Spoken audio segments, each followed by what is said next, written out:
dentro do bairro que existia Rincão Cascalho tinha um curtume. E esse curtume, que seria mais a rede comunitária, foi muito parceiro também, inclusive na possibilidade de mudança dele depois para lá. E aí o curtume tem cerca de 100 anos, e aí tem ali uma foto também dele, ele foi visitar o curtume, mas o interessante nesse trajeto todo, nesse processo, foi que nós fizemos contatos antes de visitar as cidades. Então quando ele chegou nessas cidades, ele já estava sendo recepcionado por pessoas que já estavam conhecendo a história dele. Então quando ele chega no curtume, aí é quando a gente vai também passar 2 dias lá na cidade para poder vivenciar um pouco a cidade com ele antes dele se mudar. Então ali um pouco algumas imagens do lugar que a gente ficou. Ele chega também no curtume, os funcionários já estavam sabendo da história, então já recepcionaram ele, ficaram de ajudar na busca também da localização de possíveis familiares, né? Já ajudaram a pensar casa, se ele quisesse morar, e enfim, já foi se criando um vínculo ali. O coordenador de saúde mental também tinha feito residência em saúde mental, então já tinha também, né, um conhecimento, uma trajetória, foi muito parceiro, já nos recebeu na UBS do Rincão do Cascalho, que é onde a gente já foi criando um vínculo também com a UBS. Também a assistência social, o CRAS recepcionou, a própria equipe do curtume, da rede comunitária. Então foi um trabalho muito bonito. Então a gente foi parar na igreja, a gente foi parar no curtume, a gente foi parar na rede intersetorial. E quando chegou lá, nós nos surpreendemos com isso. A Luciana também, que é uma das coordenadoras do Morada São Pedro, foi conosco. E assim foi muito encantador, porque as pessoas já estavam envolvidas com aquela história, né? E fizeram toda uma recepção muito especial para ele. No entanto, que ele chegou lá, foi recepcionado e disse: eu quero vir morar aqui, né? Então foi a primeira coisa, eu quero vir morar aqui. Disse, bom, a gente vai também encruzilhada, daí você vai vendo, aí você vai dizendo para nós e a gente vai vendo juntos. E aí fomos para Encruzilhada também, foi super bem recepcionado aí de Encruzilhada, Amaral Ferrador, Dom Feliciano e outras cidades dos arredores, para ir buscando, né, essa história dele. E foi muito, muito interessante, porque nós percorremos num dia só, isso foi mais de um dia, né, mas num dia só 500 quilômetros. E um senhor de 80 anos, né, ele não pregou o olho, ele ficou olhando a paisagem, mostrando aquilo que ele lembrava e contando para nós. E às vezes a gente perguntava alguma coisa e ele fazia assim: não, só um pouquinho, só um pouquinho. Tipo, deixa eu sentir, deixa eu olhar, deixa eu vivenciar isso de novo, né? Então foi assim, algo muito especial, muito, muito bonito mesmo de ver. Então, a partir disso, quando ele fez essas visitas nessas cidades, ele decidiu que queria morar em Portão. E aí então nós fomos conversar com os colegas, né? Chamamos o Rafael da UNE, conversamos com a curadora, que também tem a questão da interdição, que acho que é algo que precisa ser discutido, né? E é muito importante também salientar que para se acessar um benefício, não necessariamente se garante com a interdição. É possível com diálogo de rede, com conversas, com toda uma integração intersetorial poder garantir isso e não simplesmente através da interdição. Felizmente isso está mudando, né? E quando ele resolve mudar na cidade, mudar para essa cidade de Portão, nós saímos à busca de casa. E foi tão bonito assim o processo, porque inclusive a imobiliária já estava sensibilizada, né? E ele, por ser interditado, também dificultaria uma locação através de imobiliária. Então o próprio dono da imobiliária já estava sensibilizado com o processo. E aí foi se tornando possível, inclusive, a locação. E aí teve uma parceria muito importante da coordenação do Morada São Pedro, também principalmente da Daniela, nesse processo da locação, da Daniela Fayette, né? E de toda a equipe. Isso foi muito legal, porque sempre ia alguém da equipe acompanhar o processo, né? E a importância da gente poder ir costurando isso, não se perder ao longo do processo de trabalho, né? Todos participaram de alguma forma, né? E a gente ia tentando costurar para que não se perdesse. E aí então ele decidiu que queria morar sozinho no campo, em Portão. E aí então lá está a casa dele, né? Ele está morando naquela casa branca já há 3 meses. Então assim, um senhor idoso, né? Que olhando assim e tendo uma visão de senso comum, bom, como que teria autonomia para poder estar morando sozinho, né? Principalmente por ser idoso. Não, ele está 3 meses lá, está se dando super bem. Ele não veio hoje aqui também porque ele teve que operar uma hérnia, mas já está super bem, está voltando para lá. Ali é a referência atual dele, que é o Fábio, que é um profissional assim fantástico. E esse que é o barato, assim, né, de trabalhar na saúde mental e também no Morada, porque os profissionais, eles se colocam à disposição, né? E aí se colocam de corpo e alma mesmo, né? O Fábio, ele vai pra lá, ele ajuda a cortar grama, ele faz várias coisas.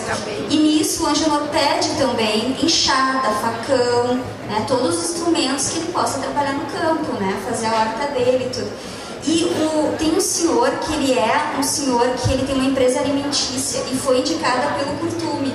Então essa interligação foi muito legal. E ele tem uma empresa alimentícia que leva alimentação para o Curtume. E a casa dele é perto do Curtume. Então ele leva almoço para o seu Angenor também, todos os dias. Então eles criaram um vínculo tão bonito, tão importante, que ele leva o almoço e ainda vai visitar ele em outros dias, com a família, com os filhos, com a esposa. E aí ele me liga um dia e diz, mas Leslie, bom, tá tudo bem? Ele, não, tu não vai acreditar. Eu vi o vovô fazendo coisas que eu não vejo as pessoas com mobilidade das duas mãos fazendo. Ele podou as árvores, ele capinou, ele fez coisas que eu não vejo pessoas com todo, né, uma saúde visível fazer. Então, assim, o Angenor, ele está provando para todos nós. E aí eu lembro muito de uma fala do Rafael, que eu escutei ainda essa semana, que todos têm condições de sair do manicômio, né? Então, assim, não pode se dizer, a gente não pode dizer o que é o limite do outro se a gente não sabe nem os nossos limites, né? Então, vamos dizer, bom, esse tem condição, aquele não tem. Todos têm condições. Basta a gente escutar, né? Poder conhecer essas pessoas, ouvir o desejo delas, necessidades e poder garantir o direito delas de escolha. E aí sim trabalhar em cima disso. E hoje ele tem uma rede comunitária muito importante também. E o mais bonito de tudo isso, acho que tem tantas coisas interessantes, e não é fácil, não é um processo fácil, mas também não é impossível. É muito possível realizar quando a gente tem uma rede que ela acredita, que ela funcione, que ela converse. Porque a rede ela também é muito dinâmica. E lá naquela região que ele foi morar, não tinha cobertura de agente de saúde. Mas com toda essa conversa com a rede, eles disponibilizaram um agente de saúde para poder estar visitando ele. Então, inclusive, quando se preocupa com alguma coisa, liga para eles vão além, né, da combinação de estar indo mensalmente lá, mais do que uma vez por mês. Então, são questões que às vezes a gente não pode estagnar pensando que, bom, não vai dar porque não faz assim, lá não tem agente de saúde, ou não tem CAPS. Como que a gente pode trabalhar? Então, acho que é isso, essa criatividade, né, dentro de um processo ético, político, que nós podemos sim concretizar isso. Né? Então, assim, aqui também é um pouco de Encruzilhada do Sul, onde tem as estufas de fumo. Nós fomos buscar as pessoas mais antigas da cidade, e nós encontramos esse senhor também, né? Ainda não encontramos familiares dele, algumas suspeitas, né? Mas oficialmente ainda não localizamos. Mas ele ficou tão empolgado com a mudança que ele disse, não, para um pouco, não precisa ficar procurando familiar agora. Eu quero me mudar, eu quero ir embora, eu quero ir para lá. Porque ele queria muito viver no campo. Então ele mora num lugar que o gado fica todo na volta dele, tem ovelhas, ele ganhou cachorro. O próprio dono da imobiliária prometeu umas galinhas para ele também. Então é algo que se transformou, né, em algo que é social, é algo da comunidade. E mostrar o rosto dele, falar o nome dele, mostra o quanto isso tem que estar assim, né? Tem que estar na cidade, tem que estar em todo lugar essa conversa, esse diálogo. E não vedar, né, ou então esconder o rosto dessas pessoas, que são pessoas como todos nós, né? E que ficaram tanto tempo no lugar e que a gente tem uma dívida social, a sociedade tem uma dívida com eles. E eu acho que isso é possível realizar, é possível que eles possam viver, inclusive o senhor idoso, que daí ele fez até o processo, né, contrário. Geralmente os idosos acabam indo, né, para uma instituição. Infelizmente, né, ele, quanto idoso, saiu da instituição. Ele foi morar numa casa sozinho. Então é algo muito interessante. E que, claro, que cada um vai ter o seu processo singular, né? Mas que desde o início do processo dele a gente ia registrando. Tem filmagens, tudo que nós estamos editando para fazer um possível documentário aqui, para que a gente possa mostrar um pouco disso, que a história dele possa contribuir com outras histórias também. E uma preocupação que ele mesmo diz, bom, e aí como é que estão os outros que estão morando lá no São Pedro? Eles vão embora também? Eles vão sair de lá? Né? E às vezes a gente conversa, bom, o que o senhor acha? Você quer com alguém para morar com o senhor? Não, quero morar sozinho. Então, é uma decisão dele e que a equipe do Morada, né, que a referência dele, que o Dalmun está bancando, assim.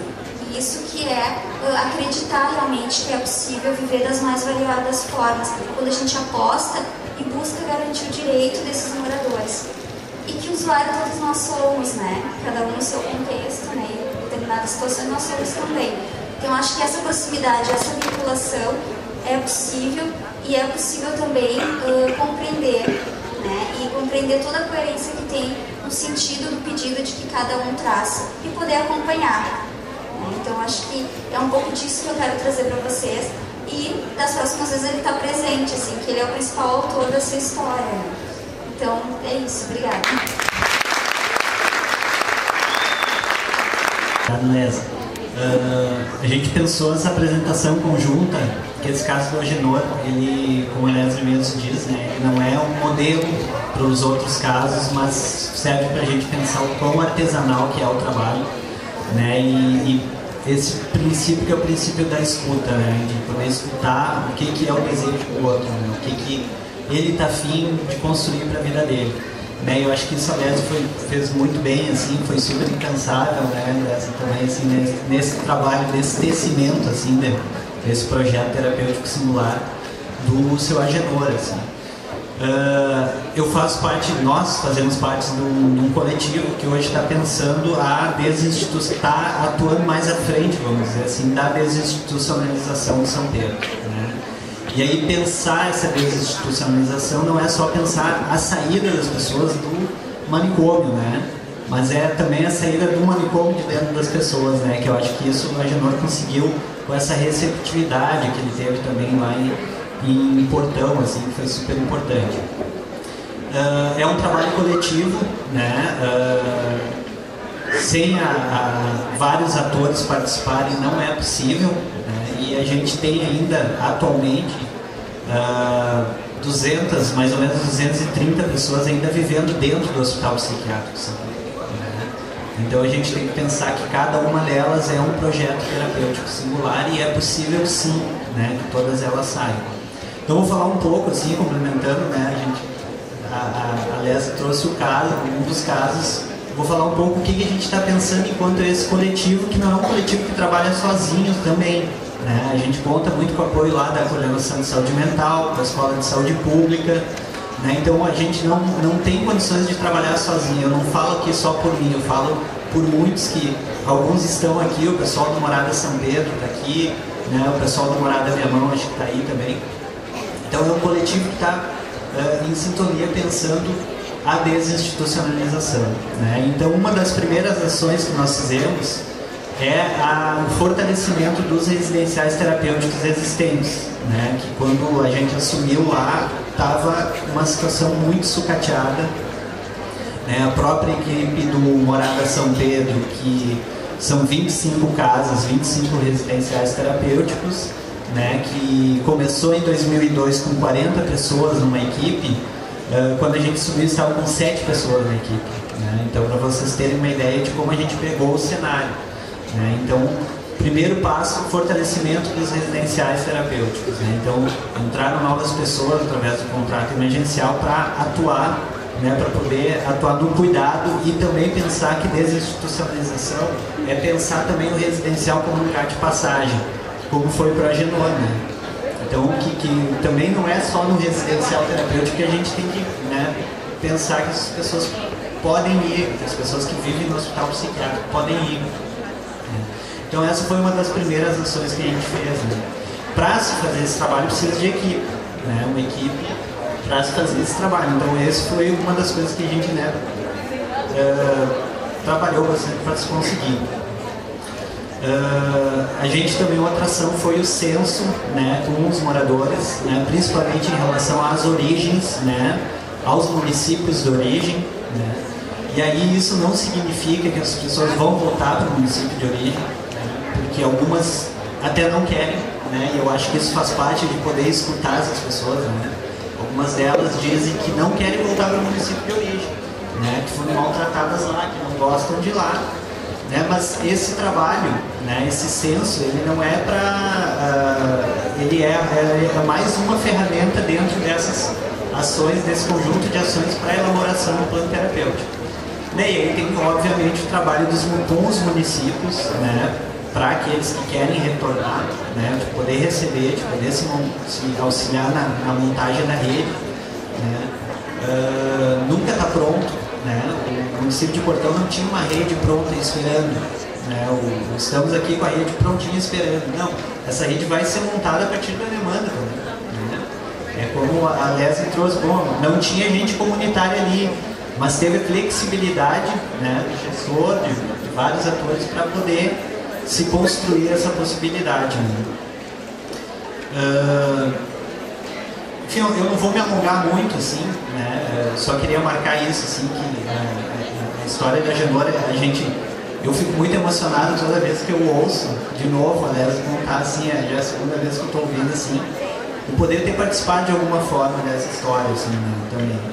Porque é muito emocionante isso e poder esperar, assim, que outras histórias como essas, não a mesma, né, se repitam, né, em relação às pessoas que ainda estão vivendo dentro dos hospitais psiquiátricos ou até mesmo dentro dos residenciais, né, que esse residencial seja um lugar de passagem. Né.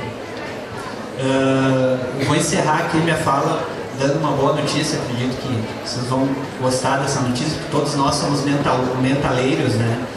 É uma satisfação muito grande, assim, voltar para São Lourenço, né, nesse encontro mentaleiro, e anunciar que a gente está agora inaugurando dia 20 2 novos residenciais terapêuticos. Né?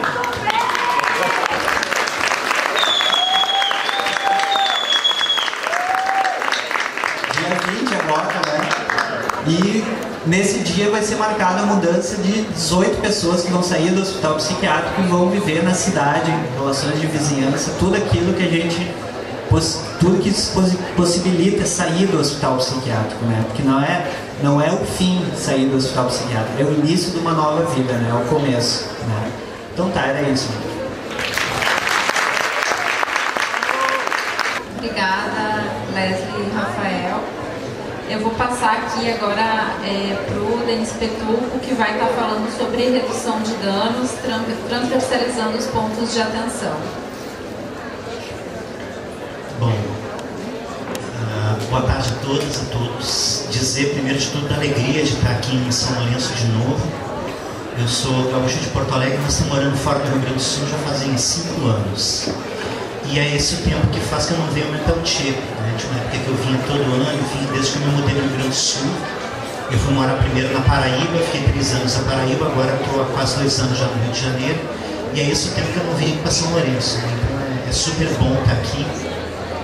Eu lembro que a primeira vez que eu vim para São Lourenço, eu estava na época trabalhando num projeto de educação social com grupos de militância juvenil, e era um projeto financiado pela Secretaria Estadual de Saúde, Departamento de DST-AIDS, e a ideia era trabalhar com aqueles grupos de militância juvenil. Tinha grupo de hip hop, um grupo feminista ligado a Temes, enfim, eram diferentes grupos de militantes jovens, né? E a ideia era discutir, trazer para esses grupos de militância juvenil o tema da saúde, para que eles incorporassem suas dimensões de militância, cada um na sua área, também os temas da saúde. Eu me lembro que aquele foi o primeiro ano que eu vim no Mental Tia, a gente veio com aquela meninada toda, assim, que não tinha ainda caminhada por dentro da saúde mental, assim, aquilo foi uma experiência muito bonita para mim, e acho que para eles também, tanto que são vários daqueles garotos e garotas que foram estudantes naquele projeto, que foram participantes daquele projeto, seguem hoje como ativistas, como militantes, e de um modo ou de outro, vários deles têm aí o campo da saúde mental, enfim, como uma área privilegiada de intervenção militante. Eu me senti profundamente tocado ali quando assisti o vídeo, né, a apresentação e o vídeo contando um pouco da história do Geração Poa, não apenas pela beleza toda do projeto no qual vocês trabalham, enfim, né, que emociona todo mundo, mas porque eu estava lembrando que, assim, por muito pouco a gente deixou de ter um Capsadê ali do lado, né? Era a virada do ano de 2004 para 2005, e a gente naquela época estava envolvido na militância, no trabalho para a construção do primeiro Capsadê da cidade de Porto Alegre, né? E que tinha aí uma defasagem grande já, enfim, já tinha todo um trabalho de construção de uma série de outros dispositivos disso que hoje a gente vai chamar de rede de atenção psicossocial, mas a gente ainda não tinha, né? No finalzinho de 2004, início de 2005, a gente ainda não tinha nenhum CAPS-AD na cidade de Porto Alegre. Então, no final daquele ano de 2004, a gente estava criando o primeiro serviço de atenção especializado para usuários de álcool e outras drogas na rede pública da cidade. E esse serviço ele chegou a ser inaugurado. Na época eu trabalhava no programa de redução de danos da cidade. E aí tinha toda uma articulação aí da redução de danos, que na época estava botada na política de DST/AIDS, né, a aproximação nossa com o povo da saúde mental, tudo mais. A gente chegou a inaugurar aquele serviço, né, no finalzinho de dezembro de 2004, e já nos primeiros dias de janeiro de 2005 o serviço foi fechado, né, e ele ficava numa casa que é exatamente ao lado da casa onde funciona a Geração Poa. Ali teria sido o primeiro CAPS-AD da cidade de Porto Alegre. Durante algumas semanas até foi. Ele até funcionou ali, acho que foi algo entre 15 e 20 dias que ele ficou aberto ali, né? E ele foi fechado. E eu fiquei muito impressionado vendo a fala de vocês. No vídeo aparece ali uma fala no finalzinho do vídeo que diz assim, né? Geração Poa convida os usuários a se mostrarem para o mundo, né? E eu me lembro que uma das coisas que aparecia no discurso das pessoas que defendiam o fechamento daquele serviço era justamente o fato de que ele estava cravado na vida da cidade, né? Eu me lembro que assim, nessa casa onde foi aberto esse CAPS-AD, que não chegou a durar nem mesmo um mês, na frente do serviço tinha um ponto de ônibus. Eu acredito que ainda hoje tem, inclusive, né? Acho que ainda está lá esse ponto de ônibus.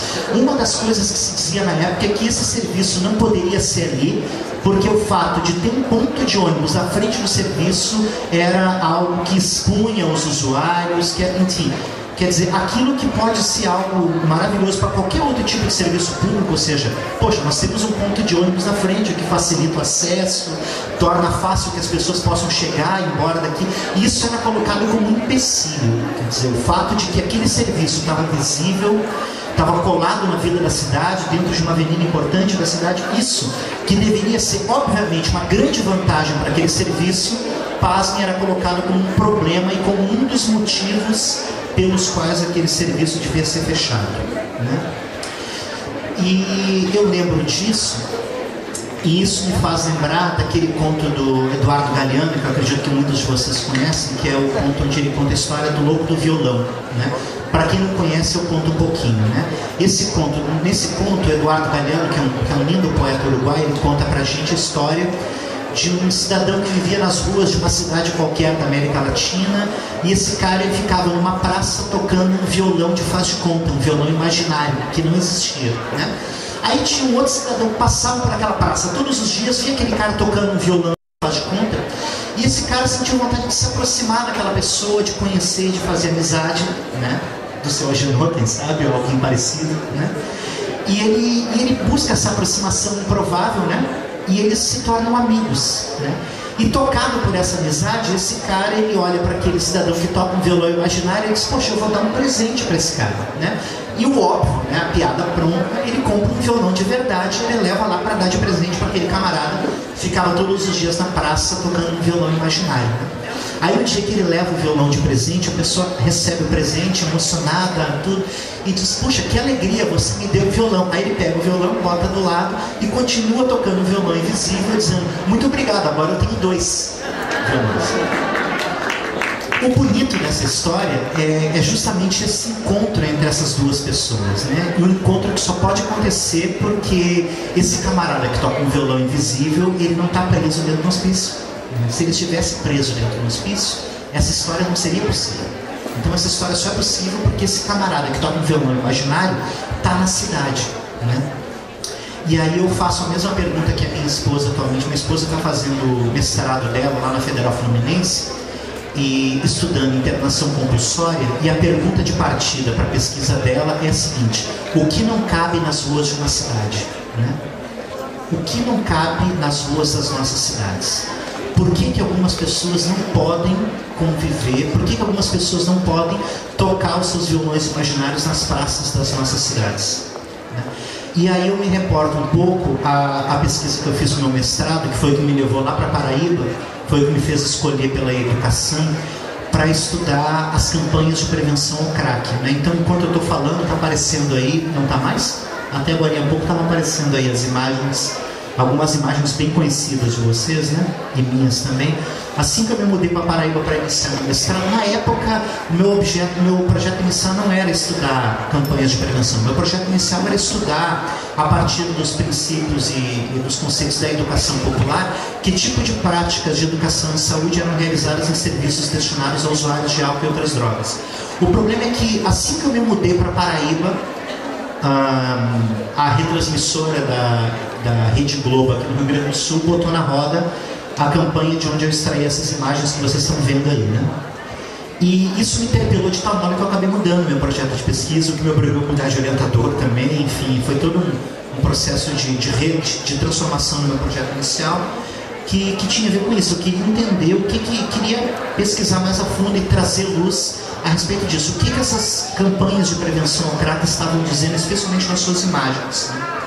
E aí eu fui encontrar isso, quer dizer, o que elas mostravam, que tipo de imagem essas campanhas de prevenção, essa campanha aí do Grupo RBS, na verdade, é apenas uma de dezenas e dezenas de campanhas governamentais e não governamentais, né, que se espalharam pelo Brasil ao longo de pelo menos 3 anos, aí, entre 2009 e 2012, que foi o período em que eu... 2009 e 2011, desculpa, né, 2009, 2010, 2011, esses 3 anos foram os anos da minha pesquisa de mestrado, né? E aí o que eu fui encontrar muito fortemente nessa campanha do Grupo RBS, mas que se reproduz em praticamente todas as outras campanhas que a gente encontra de norte a sul, de leste a oeste, governamentais ou não governamentais, não importa, o que a gente vai encontrar em praticamente todas elas é isso, né? A produção do medo, né?